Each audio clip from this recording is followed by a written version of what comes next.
तो एक राजनीतिक भूकंप आखिर होता कैसा है? आज के इस विश्लेषण में हम एक बेहद ही दिलचस्प और पूरी तरह से काल्पनिक यानी स्पेक्यूलेटिव कहानी के डीप डाइव में जाएंगे। ये सोर्स मटेरियल हमें 2026 के वेस्ट बंगाल चुनाव का एक ऐसा खाका दिखाता है जहां भारत के सबसे मजबूत राजनीतिक किलों में से एक के धंसने की बात कही गई है। 15 साल? एक बार सोचिए, राजनीति में लगातार 15 साल तक राज करने का आखिर मतलब क्या होता है? इसका मतलब है सत्ता की बहुत गहरी जड़ें और एक ऐसी छवि जिसे हराना लगभग नामुमकिन लगे। लेकिन सोर्स एक ऐसी ड्रामाई स्थिति पेश करता है जहां एक बेहद ताकतवर नेता इन्हीं 15 सालों के बाद अपनी ही सबसे सुरक्षित गढ़ में हार जाती हैं। इस पूरे काल्पनिक उलटफेर को समझने के लिए सोर्स ने इस कहानी को 5 हिस्सों में बांटा है। पहला, 2026 का चुनावी भूकंप। दूसरा, टीएमसी का उदय। तीसरा, विवाद और सत्ता विरोधी लहर। चौथा, वोटरों का बदलाव और हस्तक्षेप। और पांचवा, बीजेपी की जीत की रणनीति। चलिए आगे बढ़ते हैं। पहला हिस्सा, द 2026 इलेक्टोरल अर्थक्वेक, यानी एक राजनीतिक किले का गिरना। सोर्स के अनुमान के हिसाब से 4 मई 2026 का दिन चुनावी इतिहास में पूरी तरह से सत्ता के पलटने का प्रतीक बन जाता है। एक ऐसी पार्टी जो कभी लगातार चलने वाली सरकारों के खिलाफ गरीबों की आवाज बनी थी, वो अचानक एक हारी हुई इनकम्बेंट सरकार बन जाती है। ये सिर्फ एक हार नहीं, बिल्कुल एक पूरे युग के अंत जैसा है। दूसरा हिस्सा, द राइज ऑफ टीएमसी, दशकों का लंबा राजनीतिक संघर्ष। इस अनुमानित हार की गहराई तब तक नहीं समझी जा सकती जब तक ममता बनर्जी के उस लंबे संघर्ष को न देखा जाए। याद कीजिए 1984 की उस आश्चर्यजनक जीत को, जब उन्होंने सोमनाथ चटर्जी को हराया था।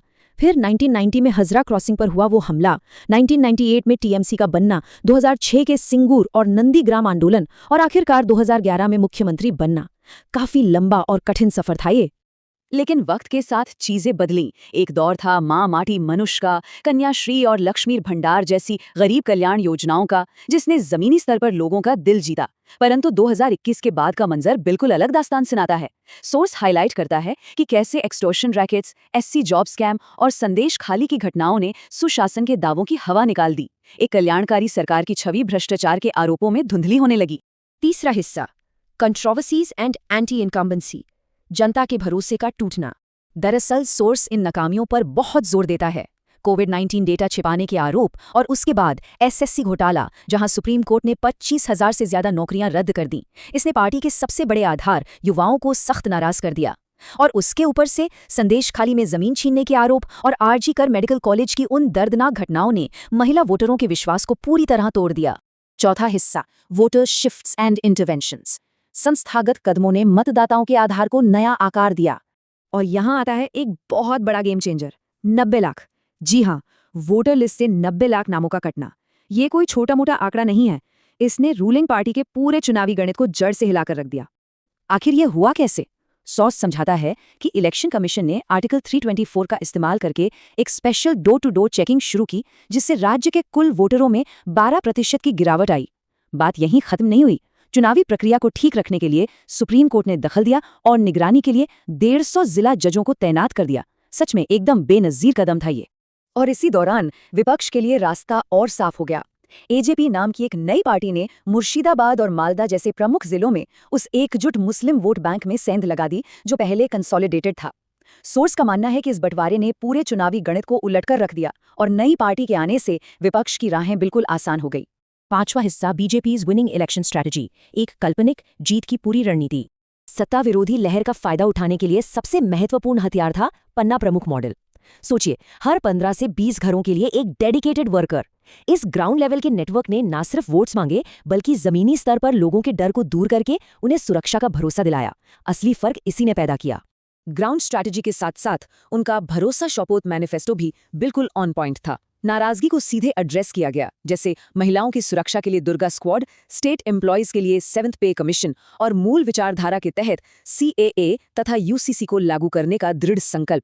साथ ही बंद पड़े उद्योग और रोजगार वापस लाने का आश्वासन भी था। और इन सब का नतीजा चुनाव के दिन साफ दिखा।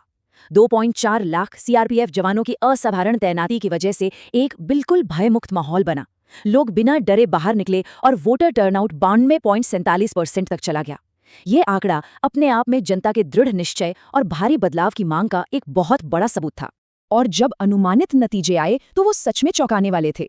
15 साल पुरानी सरकार गिरकर सिर्फ 81 सीटों पर सिमट गई और चैलेंजर पार्टी 206 सीटें जीतकर प्रचंड बहुमत के साथ सामने आई। एक बेहद बड़ा उलटफेर।